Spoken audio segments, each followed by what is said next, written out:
We look at the Denver Nuggets and say, whoa, just a week ago, they were that minus 115 or so price. Now we're looking at them at a 7-1 price. Any chances the Nuggets can actually come back? I think this is going 6 or 7 games, so I think that could be a little bit of a tighter spread between those two. But when you got those two guys, those two monsters, and Towns and Edwards, it's just really hard. The Early Line, only on SportsGrid. You got to get more athletic and better defensively, right? You got to get better shooting. And if you can do those two things and hope that Darvingham takes the next step, if you bring them back, they could be better. But if you don't do that, you must more than anything the Lakers. You must get rid of Rob Pelinka and get a better basketball guy. Betting above the rim, only on SportsGrid. It's smarter to be on SportsGrid, your 24/7 sports wagering network.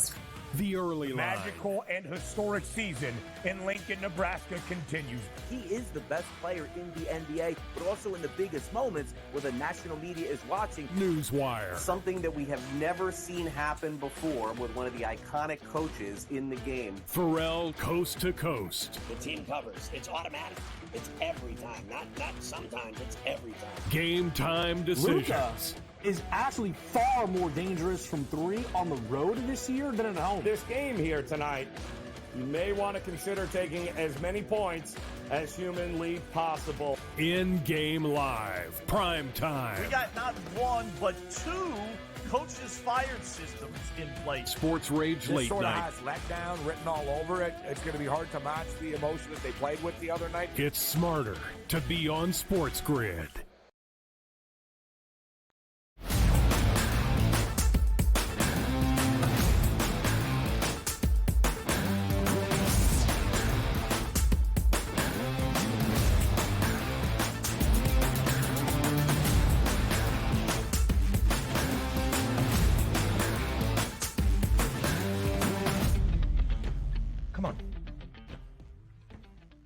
Come on, guys. We got guests now here on the Early Line. In the opening hour, when it's just Donnie and I, it's fine if the Wi-Fi goes out and glitches for a second. Yeah. If we pop back on air during a commercial break. If my forehead looks like it is sweating because it's 76 degrees in this studio. But now we have guests, and that means Kasey Hudson joins us here to start off hour number 2 live on this Wednesday on the Early Line. Kasey, thank you so much for taking the time to join us here on the SportsGrid Network. Of course. I want to say that I'd help cool off the situation, but with some of the things that we got to get into, it's only going to heat up for you, Ben. I'm sorry. Listen, on the ice, though, does cool it down, but with what we saw last night, a doubleheader of Stanley Cup playoff action in both going to OT, including double overtime in the Garden. Yeah, hockey stays hot. But we start first in Dallas. Colorado down 3-0 after the opening period, Kasey, against the Stars. And they rally all the way back to force overtime. And then in the extra session, they steal a victory from the jaws of defeat. The Avs win game number 1 of their second round set against Dallas, 4-3 in OT on the road in Texas. How did the Avalanche even accomplish this feat? Yeah, they made some major adjustments heading into that second period there. I think that they were anticipating the Dallas Stars to kind of use their speed and just like really attack the net, which they did. They had more shots on goal. But what they did so well is their screening and taking those quick shots. They took away Georgiev's eyes and made sure that they created those scoring chances, and they capitalized on them. Also, when you get a two-man advantage, it says a lot about your team if you get that goal or if you don't get that goal, and that was a huge momentum swing for Dallas. But the Avalanche are that team that you cannot count out, and they've been consistent in having big third periods, and McKinnon showed just that. 39 seconds into the third period, he ties up the game, and he makes sure to keep his team in contention. I think something else is that there's so much scoring depth and opportunity if McKinnon isn't getting on the board, if Rantanen isn't pushing the puck forward. We're seeing Nichushkin having a massive playoff series as well as the end of the regular season. So the Dallas Stars are going to have to play a lot of 60-minute plus hockey to make sure that they keep that from happening again. And Ottinger can't crumble. We saw him do that versus the Vegas Golden Knights last year, and we all know how that played out. So the Avalanche are a tough team to keep out of any contention. Okay, so the Stars, no strangers, I should say, in the playoffs here to losing at home. But you take a look at a 3-0 first-period lead at home in game number 1. Talk about going into game number 2 and how devastating a loss that actually is, because even from a fan perspective, you're sitting in the arena, the party's going right now. 3-0, we easily won this. Can't wait for game number 2, and you find yourself with an overtime loss. How do they bounce back in game number 2 for the Stars? Yeah, they have to do the same thing that they did when they needed to bounce back too deep from the Vegas Golden Knights in the first series. They have got to make sure that they stick to their game. They've got to make sure that they protect Ottinger to keep him confident between the pipes. And defense was the most questionable thing for the Dallas Stars heading into the playoffs, period. While they have offensive power, while they've got such scoring depth, while they've got Wyatt Johnson, who's just this spectacular 20-year-old collecting points for them, their defensive structure was probably like minutely behind everybody else. And they did some really good things in their D zone, but they also could not manage the Avalanche's speed. So for them, it's just going to be coming out and being an offensive force, alleviating their defense there. And they were able to do that. They cycle the puck. They use their speed. They make sure to keep it in the O zone. And I think that they can, put up a good fight versus the Avalanche. The hard part is how well the Avalanche can kind of match that tempo. While Georgiev had some fantastic plays yesterday, I still do not trust him as much as Ottinger. I think Ottinger probably takes a game or two to kind of get in the swing of things. So I've seen this series going to 7. I think that if last night proved just that we'll see it going to 7. But the Stars have everything possible. Jamie Benn stepped up tremendously for his team. Tyler Sagan's been playing crazy. Robertson is a fantastic two-way player. He's not blocking shots. He's pushing the puck forward and contributing offensively. So they've got all the makings to jump back in. I think it was just that feel-out game at home. And maybe they need the guy with the sign on the glass saying bang again so that they can start pushing out these big wins. Game 1 total goes over 6.5 because of overtime. First time for the Avs in now their 6 playoff games. They didn't score at least 5 goals. They do score 4 and get a win. The Avalanche now a minus 215 series outright favorite, despite being a Game 2 underdog in Dallas tomorrow night. Now we get to the thriller that really started the evening inside Madison Square Garden. We needed 2 overtimes and nearly 90 minutes of game action alone. But the story is the same at the end. The Rangers defend home ice, and they take a 2-0 series lead in the Garden against the Carolina Hurricanes. 4-3 the victory for New York. Vincent Trocheck nets the game winner in that second OT. Kasey, how great of a game did we see last night inside the Garden? Yeah, that was a fantastic game. Anyone who got to be present for that, congratulations. You're seeing 2 teams that kind of line up so well statistically, battling it out. But the Rangers are proving to be more efficient with their chances. They had 1 less scoring chance than the Hurricanes, and they capitalized on every moment. Not to mention is that heading into this series, we talked about how crucial special teams was going to be. Hurricanes not capitalizing on their special team moments.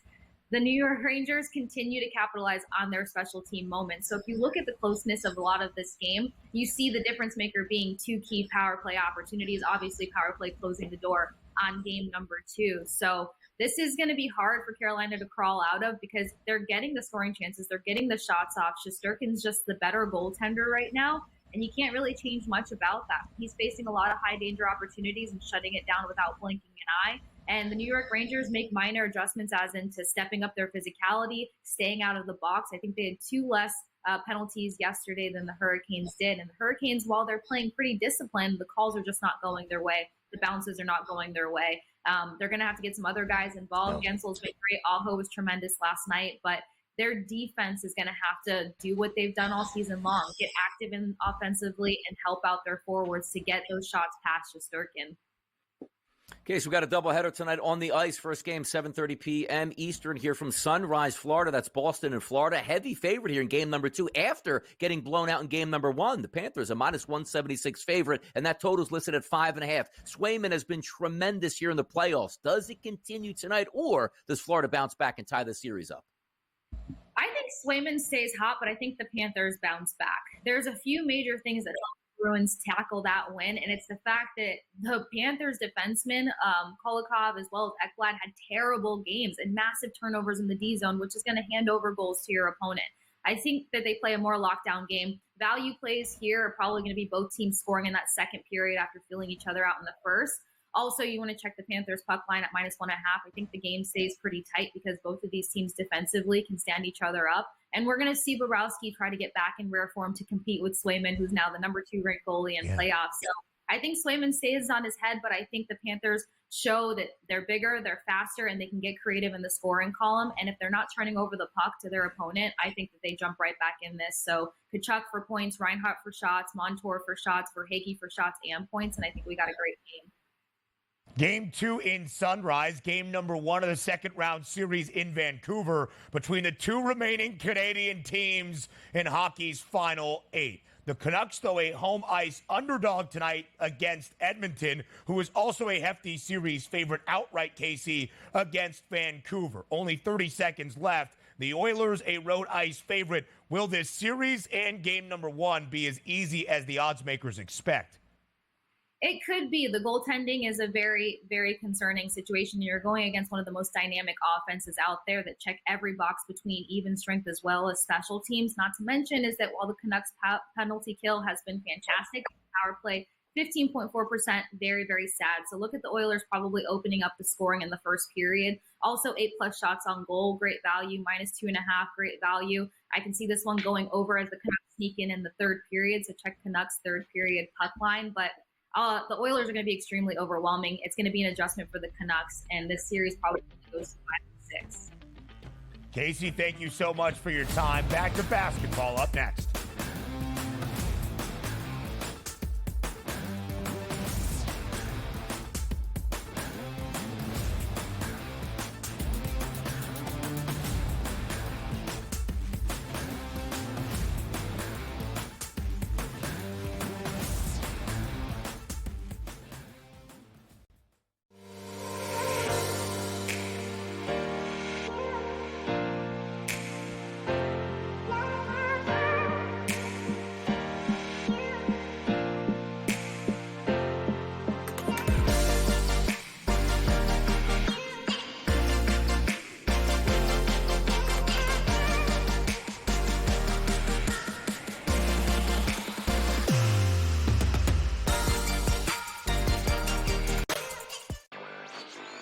A surprise winner on the PGA Tour. Taylor Pendrith ends up winning his first PGA Tour win. He was pretty darn lucky to win. Ben Coles should have won that tournament. Also seeking his first PGA Tour victory, he went into the 18th hole, the easiest hole on the golf course, with a one-shot lead, and he was there in 2, just less than 30 feet from the cup. Newswire, only on SportsGrid. The Bostonian versus the Book. You're not going to get the Tiger Woods size audience. Because do you know where they went? They went to Caitlin Clark. That's where those people went. What? Those people are now going to the WNBA. Yeah. The fan that only watches what's hot, the fan, the casual who doesn't really like sports but likes to be involved in the in thing, they're watching cooler discussion. They're watching Caitlin Clark. The Bostonian versus the Book. Draisaitl could easily, at plus money, get the first goal, the second goal, the fourth goal. There's a few guys here. Maybe the prop betting market is not a bad way to look here. Clippers over the Mavs. If I would have told you that score before the game, knowing that Kawhi Leonard wasn't playing, I would have really figured it would have been the other way around. But the NBA is just crazy. In-game live, all access, only on SportsGrid.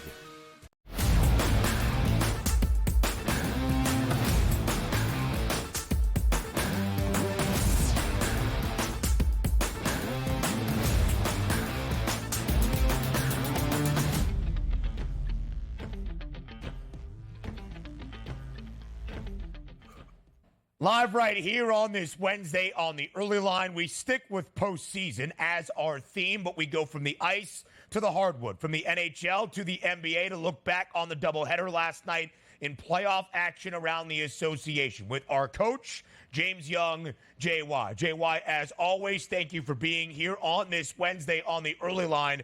If my math adds up, that's Monday, Tuesday, and Wednesday. That's a 3-game sweep, correct?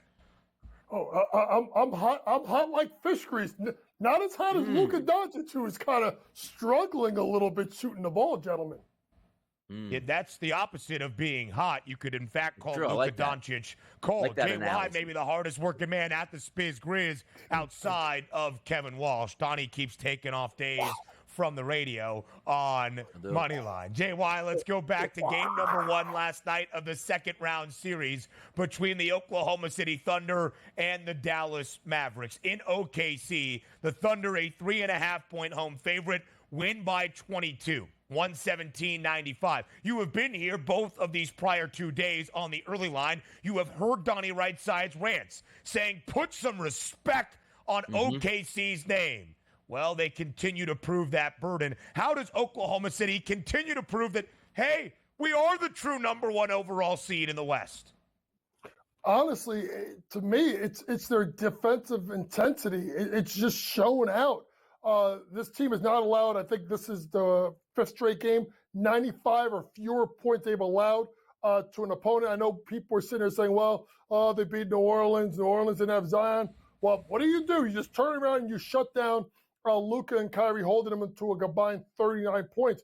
And really, it's just the overwhelming nature of what they do, guys, right? Their ability to score and literally put teams away. Second quarter, win by 9. Fourth quarter, win by 12. Those second 12 minutes are key because I think what they're getting from their bench and their production, particularly out of Wiggins, who came out firing in the second quarter, and their ability to defend is something that's really talked about. Lou Dort, folks, we talk about all these great defenders, Drew Holiday, OG Anunoby. At one time we used to talk about Marcus Smart. We need to start talking about Lou Dort as being one of the best defenders in the league because what he did to Luka put him in jail. I don't care what Luka said in whatever press conference. He was locked up, and it was because of the defense of the Oklahoma City Thunder. By the way, Coach, I love OKC seemingly playing with a chip on their shoulder. And I was like, hey, we're a 7 seed. Nobody expects anything from us. They're a 1 seed, and it felt like nobody expected anything from them heading into the playoffs. I love them in game number 1, but let's get down to it with Luka Doncic. It's apparent to me that knee is really bothering him. And as we know in the NBA, you're not going to get to have a chance to have time off in the playoffs. And if you do, you're going to lose basketball games. Plays 41 minutes last night, finishes with 19 points and minus 21. Are we worried about Luka's knee for the rest of this series? Because again, knees don't get better when you're playing 41 minutes a night.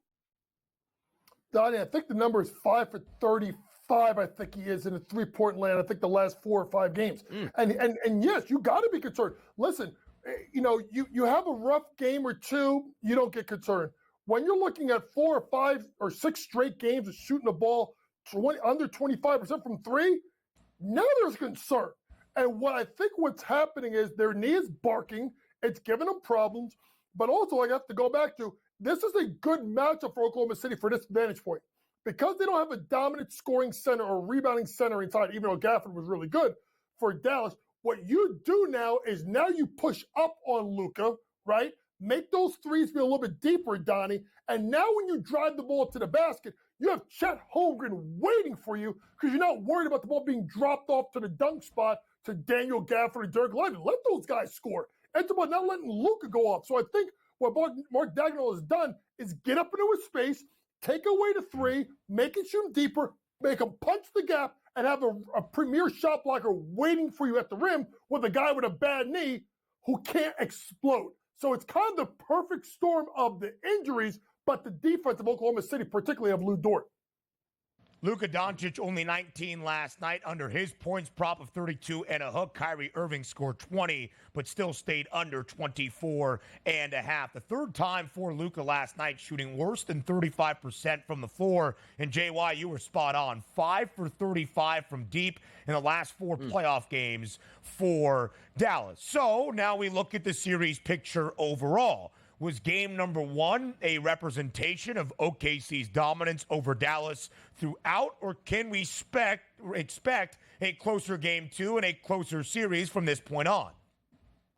I still think this is going 6 or 7. So to me, listen, if I was Jason Kidd, the game started to get away from me. Would I played Luka 41 minutes? Probably not. But the fact of the matter is that the game is now on Thursday, so there is only 1 day rest. So I do like Dallas to do come back here. I'm thinking about taking the points of 4.5. It may be a live play, see how the game starts off. I got to see Luka get off to a good start. If he does not get off to a good start, then I'm a little bit more concerned. So while I like Dallas plus the 4.5, that may be more of a wait and see approach to how the game starts, see how it comes out and plays, because he really is struggling to shoot the ball. If he can't make threes, Ben, it's going to be a major problem for Dallas. Let's take a look also down the roster here for Dallas. Let's just say Luka Doncic and Kyrie Irving give you what they give you, 40 minutes a night. Who is the guy that has to step up for the Dallas Mavericks over the remaining parts of the series to give them a chance to at least be competitive, Coach, in this series? Well, it's got to be Hardaway Jr., but he's coming off an injury himself, right? He just played 17 minutes with 1 for 5. So where are you getting it? P.J. Washington, did score 10 points, but he's got to stay out of foul trouble, guys. 9 minutes in the first half, 3 fouls. Someone that can shoot that corner 3, he's got to make himself readily available. So you got to look at Hardaway Jr., you got to look at P.J. Washington. You got a good performance out of Green. He'll give you 11, but that's the problem. It's kind of top-heavy. Where are you going to find it? Hardaway Jr., P.J. Washington. If not, there really isn't another guy you can really count on that could score the ball. Not even a really efficient night after Mr. Efficient Daniel Gafford, 5 of 12 from the floor last night, did score 16 points. However, I just can't believe, and I'm still a little bit shocked that JY came on this show getting ready for game number 2 tomorrow night in OKC and would disrespect Donnie Rightside team, saying the Mavericks plus the points, and Donnie let him off the hook and asked the question about how Dallas could maybe cover a number. Donnie Rightside, I expected more out of you. We go to game number 1 in Boston. The Celtics expected to be dominant, and they were. JY's assessment on the other side of the break. Up next.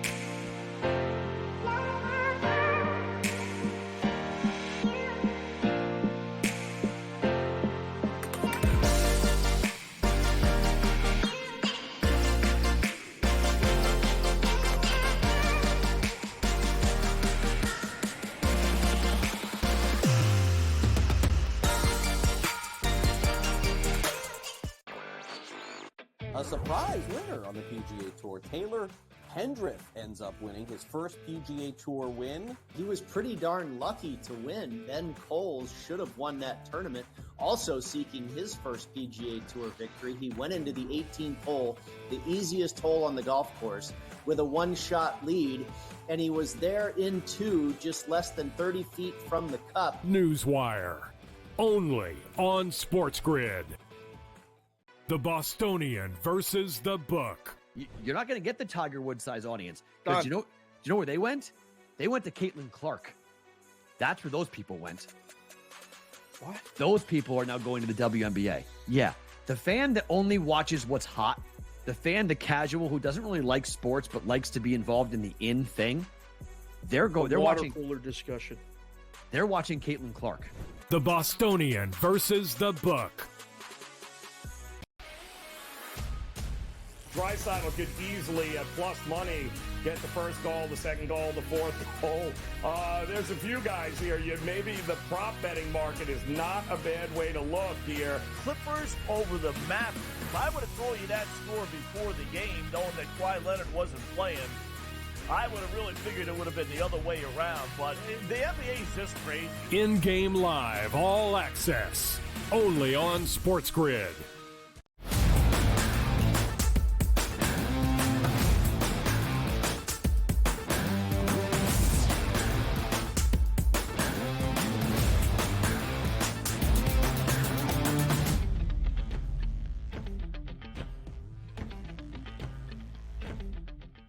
The Boston Celtics roll in game number 1 of their second-round series against the Cleveland Cavaliers. A 12.5-point pregame spread in favor of the C's, and frankly, that wasn't enough. Previewing the opening game of this second-round set, JY was here yesterday. He's here for a second consecutive segment on this Wednesday, and he said they're going to win by at least 15, that being Boston. They won by 15 and then add on 10, a 25-point victory margin over the Cavaliers, 120-95 in game number 1. Again, easily covering as a 12.5-point favorite. Total was 211 and a hook. And because of the 120 that Boston scored in the 18 made triples, the Celtics lead the game over that pregame total. JY, is this what we can expect out of the Celtics each and every night in this series against the Cavaliers? Minus the game that Boston seems to kind of fall asleep at the wheel, kind of like game 2 last round where their defense kind of suffers a little bit. Yeah, I think this is what you're probably going to see in this series. Guys, it's just a matter of Boston they overwhelm you offensively. And it seems to change as the game goes. Obviously you look at the first quarter, Jaylen Brown comes out and says, I ain't passing the ball to no damn body early on in the game, and he goes off and he gets you 15 points and he gets you rolling. As you look at Cleveland, kind of stayed in the game in the first quarter, partially because of all people, Isaac Okoro hit 2 threes in the first. Then you move to the second quarter, and then they kind of play around with their food a little bit, and then the third quarter comes, and here they come again, and they hit you in an avalanche of scoring. Brown didn't do much. Then it was Derek White's turn. Drew Holiday hit 2 threes. The fact of the matter is, Ben, is they can hit you with different guys, and it's almost like they find the mismatch defensively that they can take advantage of, and they go at it. And then when you switch, they go to someone else. And they're one of the few teams, Ben, in the NBA that literally any one of their 5 guys can get you 20 points tonight when Porzingis is there. So they can literally pick and choose who they go after, and they went after all of them at some point last night. Jared Allen missed the previous 3 games here in that Orlando series, sat out game number 1. He was questionable here and did not play. You take a look at Donovan Mitchell, who was 12 of 25 from the floor for 33 points and still got waxed by 25 here. You talked about it yesterday, some other guys having to step up for the Cleveland Cavaliers, which included Karis LeVert. 26 minutes, a minus 19, only 4 points scored. If you're going to have good performances out of Donovan Mitchell and still get beat by 25, how can the Cavaliers make a series of that, or at least, Coach, just be competitive here? They can't. That's the problem. I mean, you need Donovan Mitchell to give you 35 to 40, and then you need like 2 other guys to give you a lot of points here, right? Listen, Evan Mobley played well. Now, I'm not a big Evan Mobley fan. I don't think he's tough enough, but he still gave you 17 and 13. He did his job, right? Max Strus, 5 points. I'm not feeling it too much, right? Darius Garland, 6 of 15. Not good enough. Karis LeVert, 4 points. Tristan Thompson, oh no. Sam Merrill, who is he? Marcus Morris Sr., he's still in the league. I mean, these are all the guys that are running out there. And then in Boston, you just go, all right, we're going to go out here. We're going to play our 5 starters. And then I don't know, we'll play Luke Cornett. He'll just give us, 4 points and 10 rebounds off the bench. We bring in Peyton Pritchard off the bench. He gives you 4 threes. He gives you 16 points. I mean, Sam Hauser, who's been great, gave him nothing. It didn't matter. That's the problem. Cleveland can't match them offensively. They need a terrible shooting night by Boston, and they need Donovan Mitchell and someone else to go off for them to even have a chance to win a game. Here's Spider's last 3 games. The game log for Donovan Mitchell. 50 points against Orlando, 39 points against Orlando, 33 points against Boston. And the Cavs have lost 2 of those 3 games and have not even covered as an underdog when he scored 50 and 33 last night in the opening game of this second round series. Boston has either lost by double digits, which they did in game number 2 to Miami, or in their 5 playoff victories, they have won by at least 14 points and covered a number. So quickly here, JY, is this series a sweep? Is it over in 4? Could it go any longer than even potentially 5 games? No, I'm still sticking to they find a way. Donovan gives you like a 45-point outburst. Boston falls asleep at the wheel, probably game 3. I give Cleveland 1 game. I think this goes 5 games. If this goes longer than 5 games, Joe Mazzulla needs to have his head checked, because there's no way they lose 2 games in this series. The 3 of us can get in the starting lineup. We're not starting lineup. We come off the bench for Boston, and we'll give them some buckets. Bring us in. I got at least 5 points on me. Donnie, what about you? 3. Give me 3. 1 for 1 from downtown. 0. 2 assists, though. 2 assists out of me. A preview of Game 2 tonight, New York, next.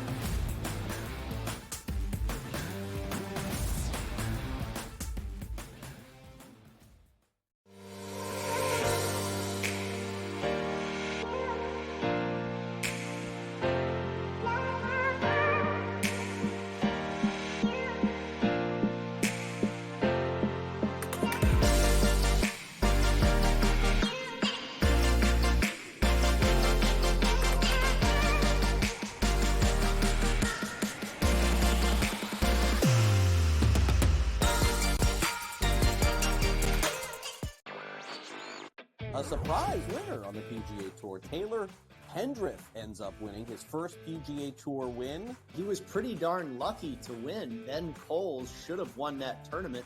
Also seeking his first PGA Tour victory, he went into the 18th hole, the easiest hole on the golf course, with a one-shot lead, and he was there in 2, just less than 30 feet from the cup. Newswire, only on SportsGrid.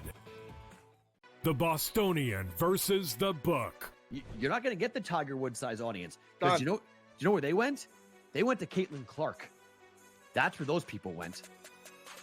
What? Those people are now going to the WNBA. Yeah.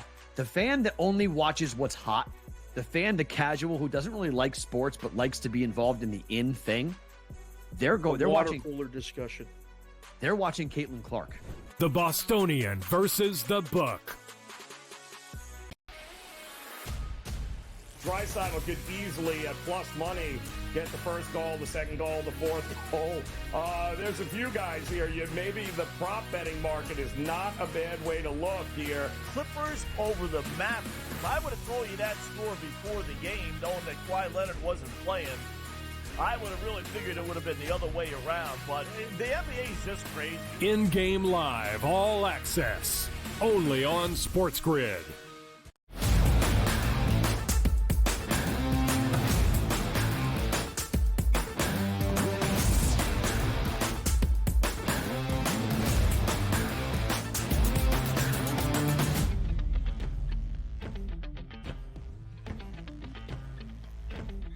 Game number 2 tonight inside the world's most famous arena. If it follows game number 1 of the series or the second game on the ice last night between the Rangers and the Hurricanes, we are in for another instant classic in New York. The Knicks, a 4.5-point favorite against the Indiana Pacers. The over-under is 220. Of course, JY, a controversial final minute of game number 1, but the end result, the New York Knicks take a 1-0 series lead with a 121-117 victory. The Knickerbockers in that opening game, a 5.5-point favorite, now just laying 4.5 at home. If the New York Knicks are playing in a playoff game, it is going to be close and probably decided in the final few minutes of the fourth quarter. Will we see the same tonight inside MSG?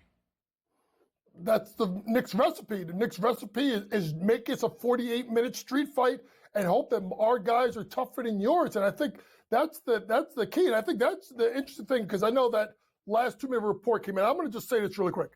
NBA, the Knicks are involved. It's either give me a full 48-minute report or no report at all, because I want people to understand that over the course of a game, referees miss so many calls that you think it's in the 2 minutes. No. It's the 46 before that, too. So that's my little plug for the 2-minute report. Now, on to the game.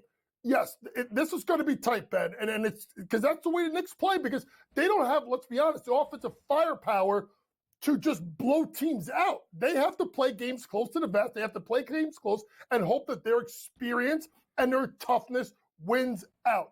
Indiana, I don't think they change their recipe, Ben. I think they make this a track meet. I think they want to get this up and down. Now that Mitchell Robinson is now out with the ankle injury for 4 to 6 weeks, now Precious Achiuwa comes in. Now they're definitely really not going more than 7. If it's 8, it's Alec Burks. If it's 9, it's Jericho Sims.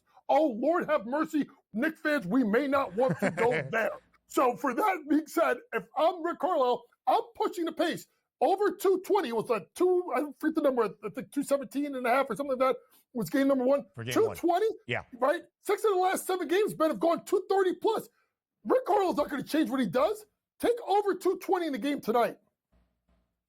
Yeah, I do like that because I do think it's going to be a little bit more wide open. And talking about guys being wide open and scoring at will, that's been Brunson here in this playoff run. Outside of being inefficient in games 1 and 2 versus the Philadelphia 76ers, which the Knicks did win on their home court, he's been flat out phenomenal. And every single time you check out the FanDuel Sportsbook, it seems like your eyes pop out of your head. Today's points prop for Jalen Brunson, 37.5 points for a small point guard. And Ben and I keep talking about this, Coach. Well, it makes sense. If you're going to shoot 25 plus times every single night, you're supposed to be in the mid-30s if you're a decent basketball player. But yet I see that number, Coach, at 37.5 and say, yeah, he'll probably get 40, but not betting it. This is one of the gravy trains I've talked about for the past few days that I haven't chipped in on. I'll tell you again tonight, Brunson's going to shoot 28 times, but I'm not going to take the 37.5 because it looks so high. Tell me I'm crazy and tell me Brunson gets into the 40s again tonight, Coach.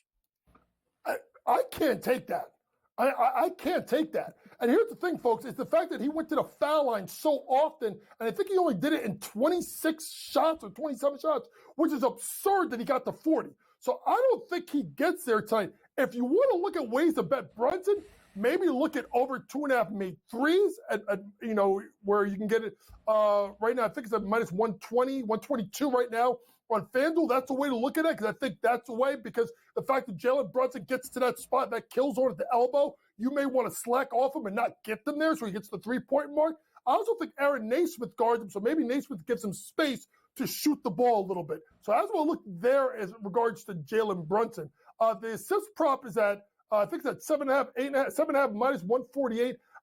I don't think I'd go there because I still think he's going to get the shot volume. So to me, if you're looking at Brunson, I like the over 2.5 made threes at minus 122. That would be the bet with Brunson. I can't go there, Donnie. As great as he's been, at some point, like these are Michael Jordan numbers. He can't repeat this every game, can he?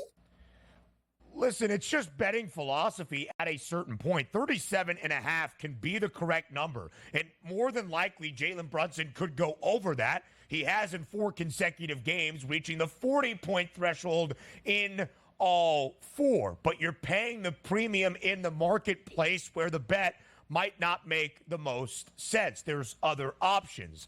Let's look to the point guard on the other side for Indiana. Tyrese Halliburton, an all-star for the Pacers this year, who has not been all that efficient scoring the basketball for Indiana in the postseason. Just 6 points in game number 1 against New York. What do the Pacers need out of Halliburton if they are going to even this series at 1 game all tonight? I'll tell you what, he better take more than 6-7 shots. That's for sure. And if you look at game number 1 against Milwaukee, he took 7 shots, and then the shot volume started Ben to pick up as he went through the series. I don't know if it's a feeling out process. I don't know if it's the fact that maybe he wants to get the other guys involved, but he needs to be more aggressive. And I do think, DiVincenzo gave him a little bit of fit. I wonder, I think we talked about this yesterday, I wonder if you see TJ McConnell and Halliburton play a little bit together, play Halliburton a little bit off the ball, give Nembhard a little bit of a rest, especially if Naismith cards Brunson. So to me, his points probably is 16.5. He's talking about him being more aggressive, not repeating his performance. I do like that 16.5. I think we'll get a better Halliburton, and the game gets up and down. So I think it benefits him if it is half-court game, then he gets hit, he gets bodied. Get him off the ball, let McConnell handle more of the point guard responsibilities, and let him be more of a shooter and a scorer, that second side of the offense. Let's take a look at those secondary players for the New York Knicks here. We know Brunson's going to bring it tonight, shooting 25-plus times. It's what he does. What I did like about the Knicks here late in that Sixers series was getting Dante DiVincenzo back into the fold and the confidence from three-point range. That included game number 1 as well. If we're looking at 2 guys tonight, that would be Dante DiVincenzo and also Josh Hart. Are there any other secondary options on the Knicks that have your opinion tonight that can have a quality ball game, Coach? Well, I think you got to look at Hartenstein, who was actually really good at scoring the ball. Didn't rebound a ton. His rebounding props at 9.5 tonight. I think he's going to have to rebound because I think the game gets a little bit more aggressive. So 9.5 rebounds. If you want to try and dabble in a double-double market, maybe you can. If you want to go ahead and do that, but he's going to need to get to 10 rebounds anyway. That would be someone to look at. As for anyone else, like Josh Hart, The guy, his rebounding prop is ridiculous, but the guy flies in like Dennis Rodman for every rebound. So, is 12.5 too high? I don't know, because he got 13 last game. So that's something to look at as well. I think when you look at this matchup, though, on the other side, I would be looking at Miles Turner. Who played really well in game number 1. Miles Turner, his 3-point prop is 1.5. It's minus 180. It's a ton. Maybe look at Miles Turner to make 3+ threes at plus 195. Here is why. If it's Hartenstein, they're going to have to save him a little bit, along with Precious. Hartenstein, more of the drop coverage. Come off the ball screen.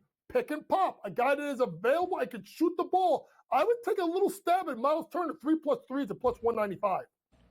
Miles Turner, a team-high 23 points for the Pacers in that opening game, did make 2 triples, attempted 6. Donnie's guy, Dante DiVincenzo, 2 consecutive games, game 6 against Philadelphia, game 1 against Indiana, making at least 5 threes. His 3 points prop 3.5. The over, some plus money. Love the number on Josh Hart tonight. Love the 16.5 points prop to the over. He has gone over that number in 5 of 7, 20 plus in 4 of those 5. I'll tell you one name I'm not betting, Miles or Deuce McBride. He's been laying deuces for me the last 2 games from that prop component. So, JY, when all is said and done tonight, 4.5 point spread in favor of the Knicks. Do we head to Indianapolis with this series tied at 1 game? Okay, there's your answer. All right, all good. I just need to know. Yep. Guess that's it. My heart says yes. Yes. Then I heard. But my body. My body. I know that. I know that. I tell you what. I think Ben Stevens will be hosting Soul Train next year. He's got soul. Right. Oh, cool. All right. More of the early line next.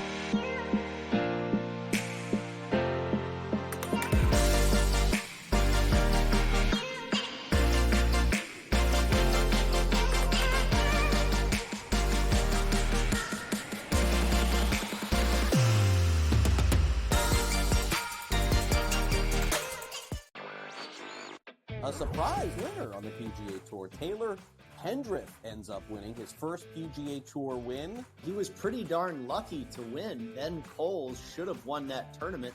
Also seeking his first PGA Tour victory, he went into the 18th hole, the easiest hole on the golf course, with a 1-shot lead, and he was there in 2, just less than 30 feet from the cup. Newswire, only on SportsGrid. The Bostonian versus the Book. You're not going to get the Tiger Woods size audience. Because do you know where they went? They went to Caitlin Clark. That's where those people went. What? Those people are now going to the WNBA. Yeah. The fan that only watches what's hot, the fan, the casual who doesn't really like sports but likes to be involved in the in thing, they're watching cooler discussion. They're watching Caitlin Clark. The Bostonian versus the Book.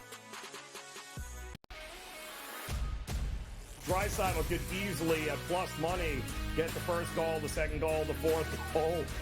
There's a few guys here. Maybe the prop betting market is not a bad way to look here. Clippers over the Mavericks. If I would have told you that score before the game, knowing that Kawhi Leonard wasn't playing, I would have really figured it would have been the other way around. But the NBA is just crazy. In-game live, all access, only on SportsGrid.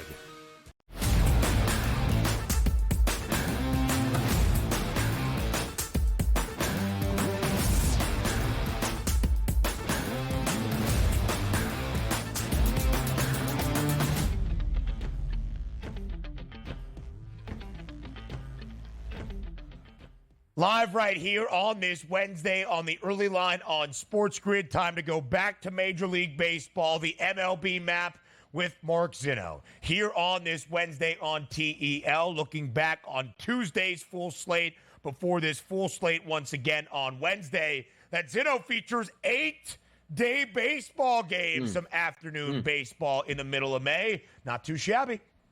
Not too shabby. In the mouth of the South, there's nothing to say about the Braves bats that have gone eerily silent over the course of the last 12, 13 games. Those guys couldn't hit water if they fell out of a boat.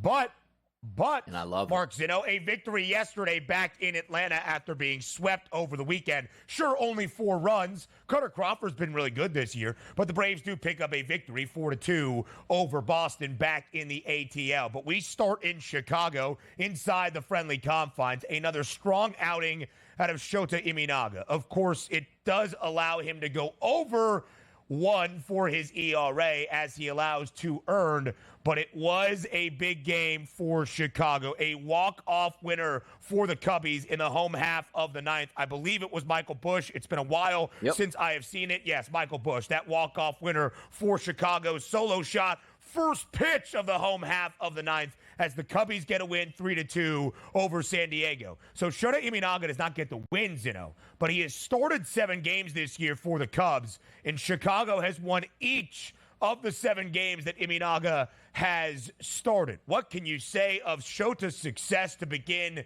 his Major League Baseball career?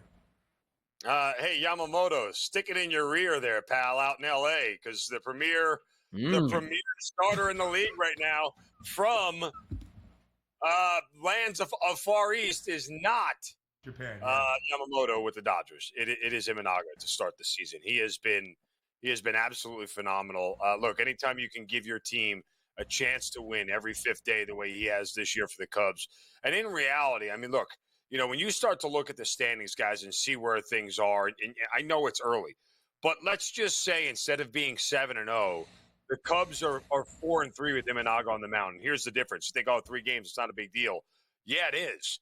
Because then all of a sudden, they're hovering at 500 and are trailing the Brewers by 3 or 4 games. That's the difference in the standings and the way things look objectively as you hit the calendar to May and you start to move towards Memorial Day where everybody's the old adage in baseball, right? Wait till Memorial Day. Wait till Memorial Day, right? Well, it's a guy like this that can carry you through Memorial Day that certainly can make a difference. And another cliche for baseball. No, you can't win the World Series in April, but you probably can lose it. And Imanaga is a reason why the Cubs are still in this conversation about being a World Series team. Take a look there at Miami and Los Angeles yesterday. The Dodgers catching fire at the right time, now improving to 25-13. The Miami Marlins, quite frankly, going in the opposite direction, but another great pitcher we're just talking about. Yamamoto struggled out of the gate in his first start, but since then, 4-1 overall with an ERA of 2.79. It's expected from the Dodgers that they're supposed to be dominant, winning games against the Atlanta Braves, now also against the Miami Marlins. I like what I see out of the Dodgers here, and quite frankly, I just think they get better and better as the summer goes here, Mark. Well, again, for the Dodgers, I mean, as far as the regular season is concerned, it's never been about the quality of their pitching. It's just been about the fact they're going to score more runs than everybody else in Major League Baseball, so they're going to win 90 to 100 games based off of that alone.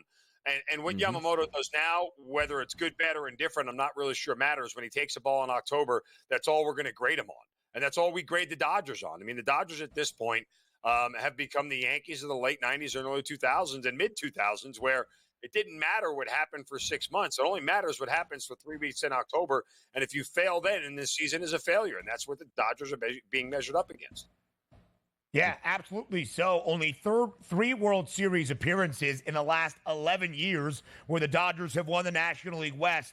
10 of those 11, of course, a World Series championship in the COVID-shortened season of 2020. Yoshinobu Yamamoto yesterday allowed Jazz Chisholm to hit a home run on the very first pitch of his outing, but did bounce back and gets the victory for L.A. The Dodgers were a minus 310 home money line favorite. Shota Imanaga, entered yesterday's outing at Wrigley, failing to reach the inning minimum to be qualified to be a statistical leader in Major League Baseball. Hit that yesterday. So Imanaga, 108 is the ERA. It's the best in the bigs, a 5-0 record as well. Imanaga, the favorite to win the National League Rookie of the Year at plus 190. Double the number to get to Yamamoto at plus 380. Speaking of strong pitching performances, we go to the Bronx. 10 runs out of the New York Yankees, 4 RBIs out of Alex Verdugo, 3 more ribbies from Anthony Volpe, but a strong outing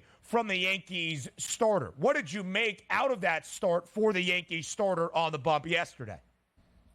I mean, Luis Gil, or Gil, as they say in Espanol, he's been fantastic.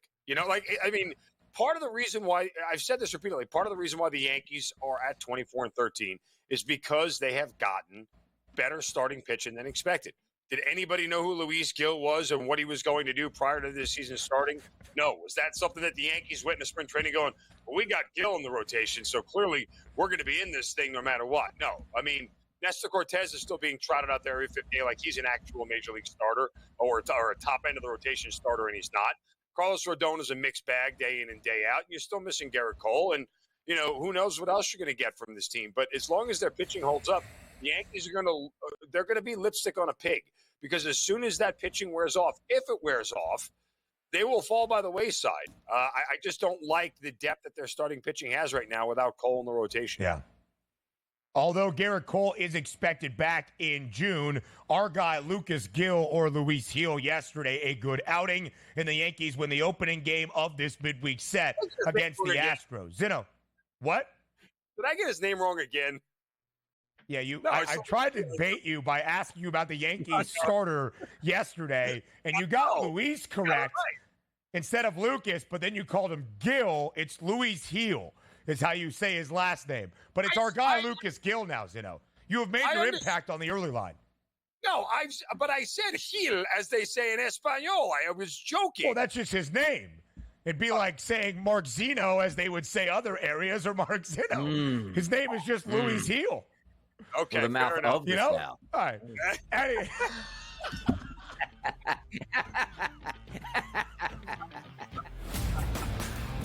Hey, to break we go. Let's get it popping. Come on, Mark. Come.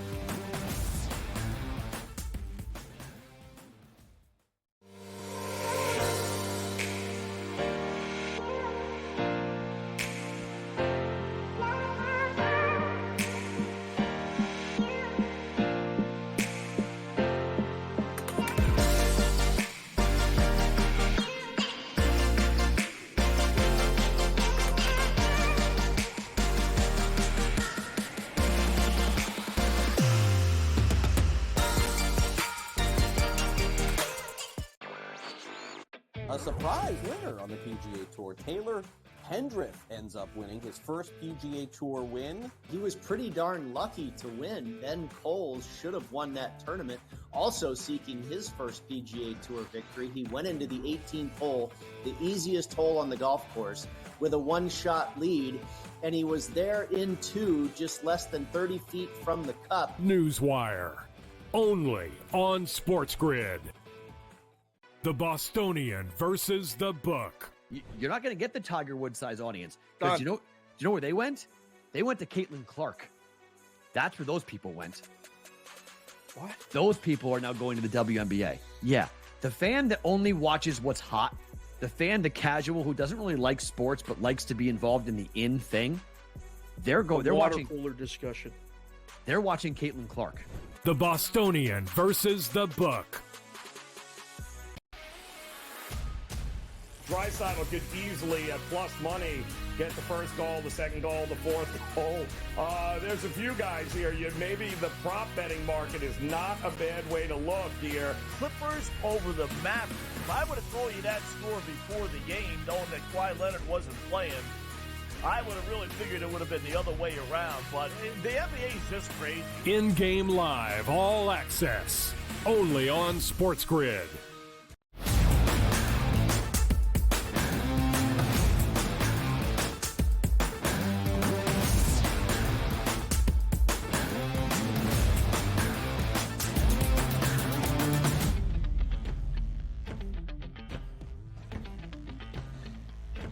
We go rapid fire around a full Wednesday slate in Major League Baseball. 15 games, all 30 clubs on the diamond in action today, and 8 of them during your afternoon hours. That includes Mark Zinno, the hottest team in all of Major League Baseball, the Philadelphia Phillies. 7 straight wins at this moment. The Phils have won 11 in a row at home. Day baseball at the bank, where with Aaron Nola on the bump, the Phils are favored at minus 164 to make it 8 victories in a row.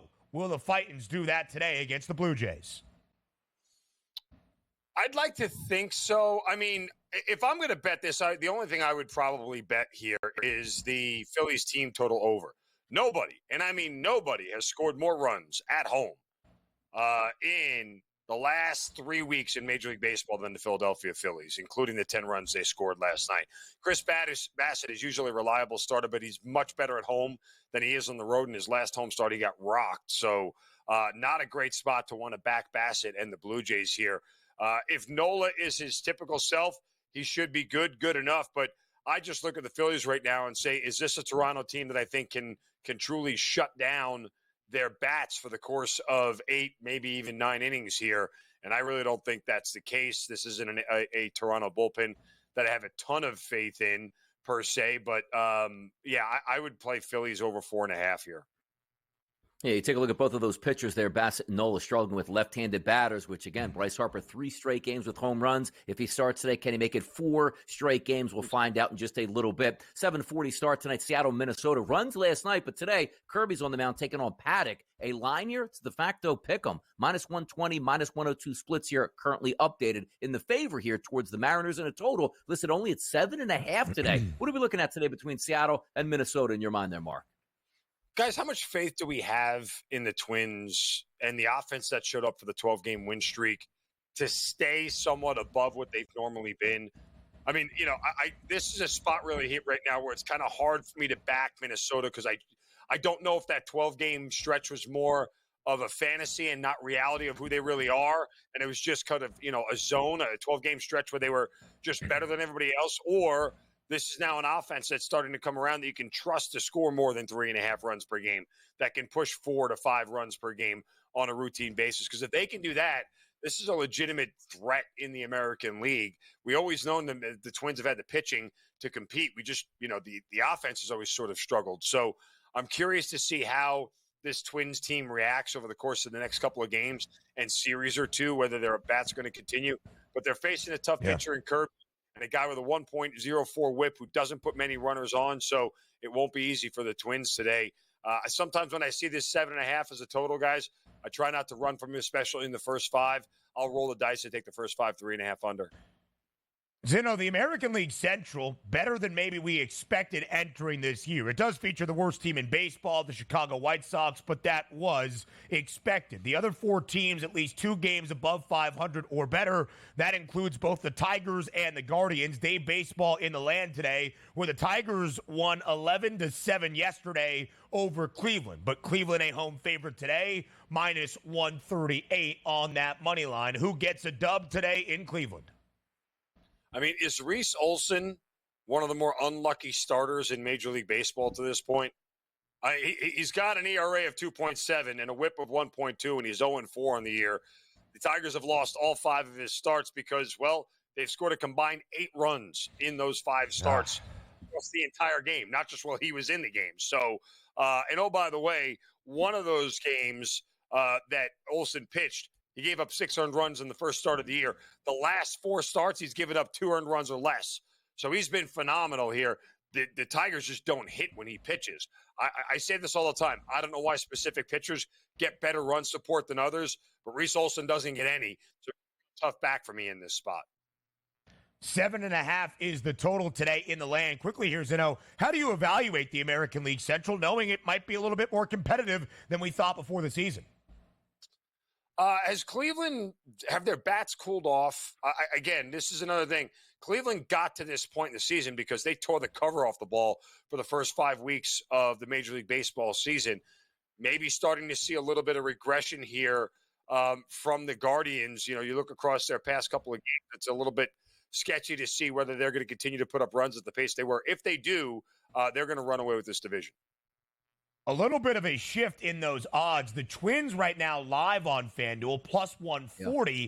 Now the favorites once again, 5 cents in front of the Guardians. Minnesota won the American League Central last year and were the divisional favorites entering this season. Mark Zinno, Zinno, thank you so much. We'll talk very soon. Hour 3 up next.